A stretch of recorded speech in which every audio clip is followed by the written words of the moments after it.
Welcome to Short Talks from the Hill, a research and economic impact podcast of the University of Arkansas. My name is Todd Price. Building a business is not easy. Entrepreneurs pour their time and resources into making a fledgling business a success. And sometimes they must cut corners. Too often, they skimp on legal services, which can lead to bigger problems as their business grows. The Entrepreneurial Law Project here at the University of Arkansas aims to help small businesses across the state with their legal needs. The program, a joint project of the School of Law and our Office of Entrepreneurship and Innovation, holds free legal checkups here in Fayetteville, at locations across the state, and online. At the pro bono checkups, law students and volunteer lawyers help small businesses understand their legal needs. Rachel Sullivan, Managing Director of the Entrepreneurial Law Project, and law professor Will Foster join us today on Short Talks to discuss the program. Rachel Sullivan, Will Foster, welcome to Short Talks. Thank you for having us, Todd. Glad to be here. So, Rachel, the Entrepreneurial Law Project grew out of a study on Arkansas's legal ecosystem for entrepreneurs that you did while in law school. How did you first get interested in the legal needs of entrepreneurs? I worked in entrepreneurship and entrepreneurial ecosystem building prior to law school and actually worked for the Office of Entrepreneurship and Innovation while in law school and have always been interested in that intersection of entrepreneurship and law. And from my work in the community with entrepreneurs, knew anecdotally that there were pain points for legal support for entrepreneurs. I externed with the Northwest Arkansas Counsel while in law school and did a deep dive and decided to kind of put data or research behind these things that those of us who work in this space know, at least from stories and interacting with founders, hoping to quantify that. And so through that, it really proved what we had assumptions of. 85% of the entrepreneurs that we talked to said that they didn't hire legal counsel at some point or another because of cost. Many people said, I don't even know when to talk to an attorney. A lot of people also said that they don't even know how to connect with our legal ecosystem or our legal industry because it feels intimidating. So it was really from that initial research that this project was born. And so one of the things you found in your study was that there just aren't enough lawyers who specialize in helping small businesses. Will, is that typical in the United States, or is that an Arkansas problem? It's both. I mean, it's common, throughout states, particularly states with, large rural areas like we have in Arkansas. You'll see, obviously, in Northwest Arkansas and in Little Rock, that there are plenty of lawyers who, regularly help small business owners with, basic business formation, with funding, with the ownership structures and all of those things. But it is a challenge for those who are outside of, Northwest Arkansas, Little Rock.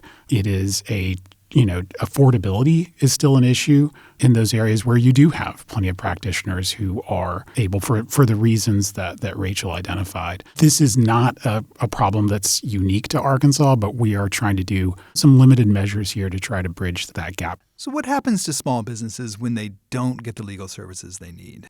I mean, more and more, you're definitely seeing, self-help where folks will go to the internet, they'll throw into ChatGPT, or they'll try to find a form online to put together a basic structure if they've got an organization, a business entity, or, to try to work out some kind of an agreement. Maybe they're giving someone some share of the entity for services or something like that. And frankly, it gets messy when people do this on their own. Maybe they're just responding to the bank who has said, we'll set up banking services for you, but we need an operating agreement. And so someone tries to put it together themselves. We're dealing with entrepreneurs. We're dealing with self-starters. We're dealing with people who want to figure this stuff out on their own. So it's natural that their inclination is to try to figure it out and put something together. So, Will, you talked about situations where small businesses are required to set up some sort of legal structure. Maybe the bank is demanding it. But Rachel, I'm curious, in your study, how often did you find that businesses need some legal services, but aren't even aware of that, don't even understand what their needs are and why they need to consult an attorney. Very frequent that is the case. And we see that not just in the study, but in our operations now as the Entrepreneurial Law Project and our checkups. We have people who come in and frequently don't know what they don't know. And so I think the great thing or the benefit of what we're providing is it's a space where they can come and say, like, here's what I'm working on, here's what I'm doing. And an attorney can then say, okay, based off of what I'm hearing, here are some issues that you may not be aware of, and here's how you should prioritize those issues. Here's what you should tackle first. So let's talk about the history of the Entrepreneurial Law Project and these checkups. How did the two of you come together with this idea and decide to launch these? Well, I mean, this was definitely Rachel's idea when she was in law school and she was doing this study and identified this prevalent need for small business owners. And we had this idea of maybe we can just ourselves reach out to lawyers in the area. I had practiced law here. We've got lots of classmates and former students and friends practice law in this area. We said, well, let's try, a one-day program where we recruit some volunteer lawyers and volunteer law students. And, Rachel used her organizational skills and I used the Rolodex, and we got some folks there to give a trial run, and that was 2023. So what was the first checkup like? Where did you have it? Who came in? What was that first experience like? Our first checkup was in March 2023. We had it at the Brewer Family Entrepreneurship Hub here in Fayetteville. We had over 20 entrepreneurs who registered for the event. We had probably 16, I think it was, attorneys who came in and had one-on-one sessions with folks. We had some educational content that we shared. It was really, really well received. We consider that our prototype event. We had law students who were involved and got to sit in on those consults that were happening, and in that realized that that's a huge benefit for a law student, just to see what those initial consults look like and how attorneys are advising their clients. And so from that prototype, we then began to ideate what this could look like if it were fleshed out. It was then written into a grant, and so is now funded for the next year and a half through a grant between the Economic Development Administration and the state of Arkansas. Talk about the businesses that you see at these checkups. Are these startups? Are they tech? Are they low tech? What are you seeing? We see all sorts of things. We see startups that are coming from the university. This can be student startups. Some of them are high-tech, high-growth. We see a lot of small businesses, people starting food trucks or starting small restaurants in downtown Fayetteville. We see a lot of outdoor recreation companies coming through as well. There's not a specific type of business, but we see a lot. And so take me through this. So when a business comes in to the checkup, they sit down with an attorney. How does that conversation go? What does the attorney ask? What do they want to find out? What's that like? The first thing that we do is actually before someone comes into one of the checkups at the library, we'll have them fill out just a little bit of information. And that helps us kind of understand, is this someone that, one of the three of us, Rachel, Michael, or myself, could work with and get them where they need to be? Or is there something flagged in their initial questionnaire that makes us think that, okay, we should go recruit someone in the area? So if we've got someone who needs intellectual property consultation, if we've got someone who's got an employment law question, these are folks in our network who focus on those areas that we can bring in. And we've been very lucky to have a group of lawyers who are excited to get involved, who are happy to donate their time for these brief consultations. And, there's no substitute for an attorney who's been doing this particular area of law for, 20 plus years. You asked what kinds of issues folks have when they come in. What does that look like? Well, after we've done some initial screening and pairing, then we sit down with someone, and this is probably their first experience with a lawyer. So we'll ask them about something that's pretty comfortable. Tell us a little bit about your business. Tell us about who's involved. Tell us who owns it. What kind of people are working there? What do you want to do now? What are you doing now? What do you want to do in the future? What are your plans? those questions are pretty easy to answer even if you don't have, a legal background. And then that gives us information that we can take and sort of direct the conversation to the more specific legal questions that we might have. And what do you mean by legal entity? What is that? Yeah, so a lot of people will come in and they may just be operating without the bank account and, they try to kind of keep their costs separate for this business or non-business costs. But for a lot of folks, they might need, a limited liability company, an LLC. Every once in a while, we'll set up an S corporation, or a different type of legal entity. But those are oftentimes really important for someone who's operating a business, who is selling something to the public, who is providing services. You want to keep separate your business, the costs and revenue. You want to keep separate your business assets from your personal assets. So, if something doesn't go well, and a lot of small businesses, it's going to be trial and error. They don't always work out. You want to the extent you can, protect your personal assets from the assets and operations of the business, the liabilities and exposures of the business. So one thing we can do to help people do that is to set up a simple business entity like a limited liability company. And so these checkups are, typically an hour? The business sits down with an attorney, right? 30 minutes. 30 minutes. Okay, not even an hour. So what can you accomplish in 30 minutes? What can you actually do for a business? We can answer specific questions that they share with us beforehand. So we have a registration process that companies can upload documents to. They can put in specific questions that they have. During that 30 minutes, the attorney can really dive deeper with the client on a particular question. Oftentimes, though, it can be uncovered that that's not even the question that they should be focusing on. So in that time frame, typically an attorney can help them figure out what the right questions they should be focusing on, or what their, again, that prioritization of what their issues are, what they should be focusing on legally. If they upload documents before the session, we can typically take a review of those documents and walk through with the client in the session, whether there's changes that need to be made to particular documents, or if we have a particular form that we think may be better suited for them, we can provide that to them in the session. We also have a library of forms, I should mention. In those sessions, they're brief, 30 minutes, but an attorney can provide entrepreneur a single member operating agreement and say, here's what this means, here's how you would complete this yourself, and then go from there. So you're doing these checkups here in Fayetteville, across the state, you're doing them online. But obviously, they're somewhat limited. There's only so many businesses you can get through in each of these. So what are some other ways that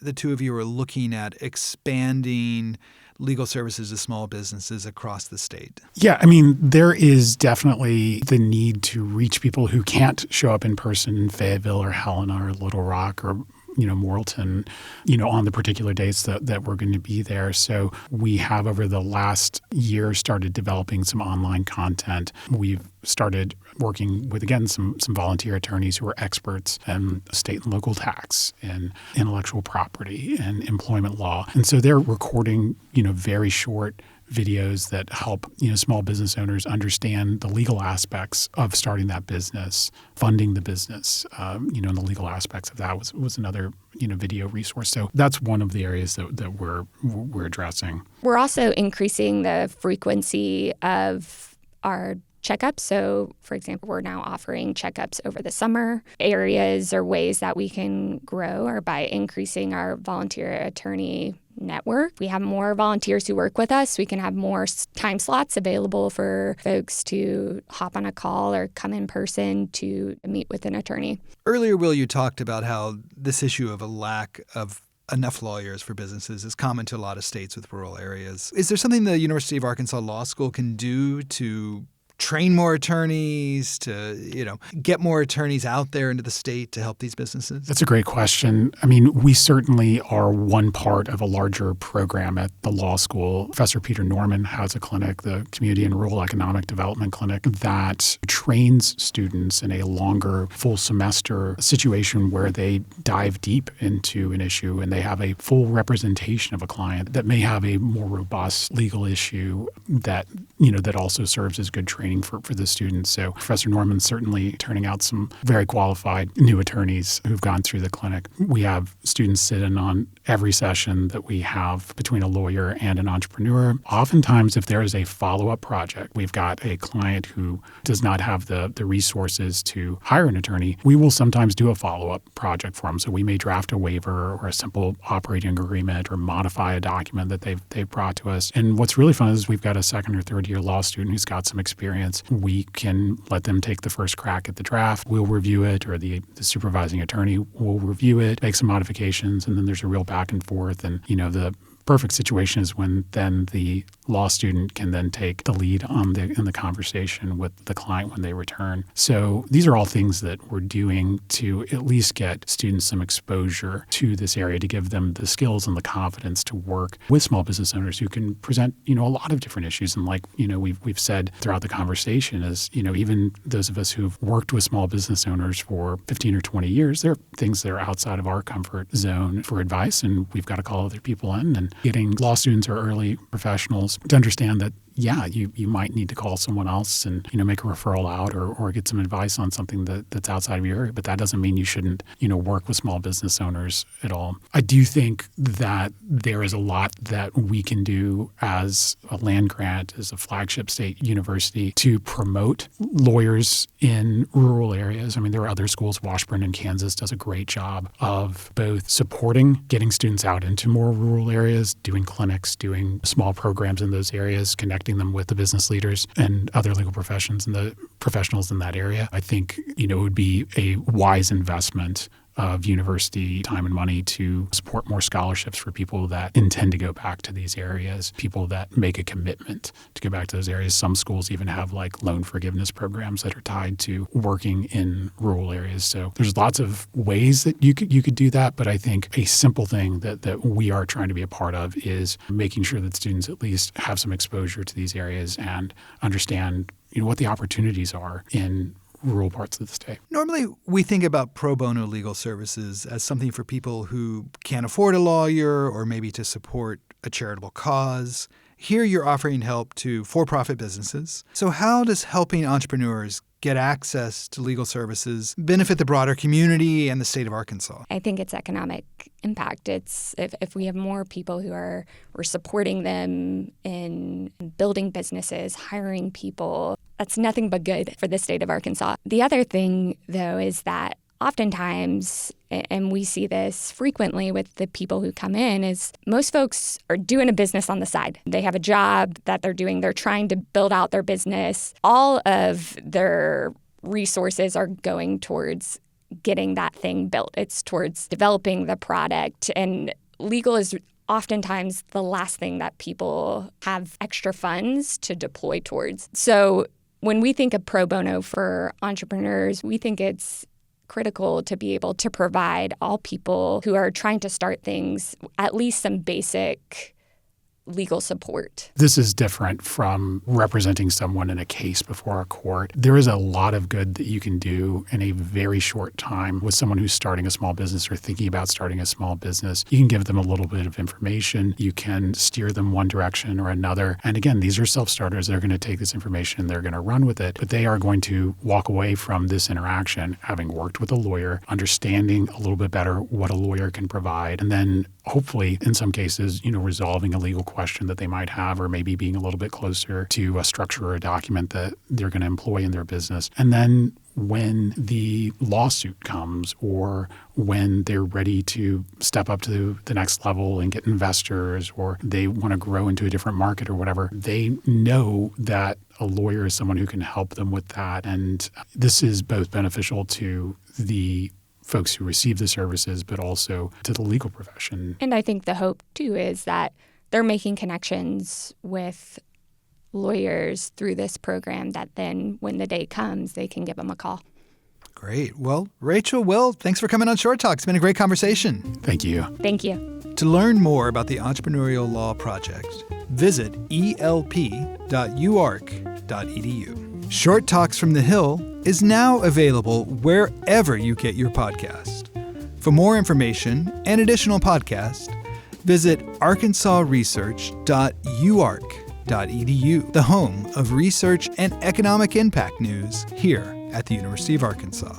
Music for Short Talks from the Hill was written and performed by local musician Ben Harris.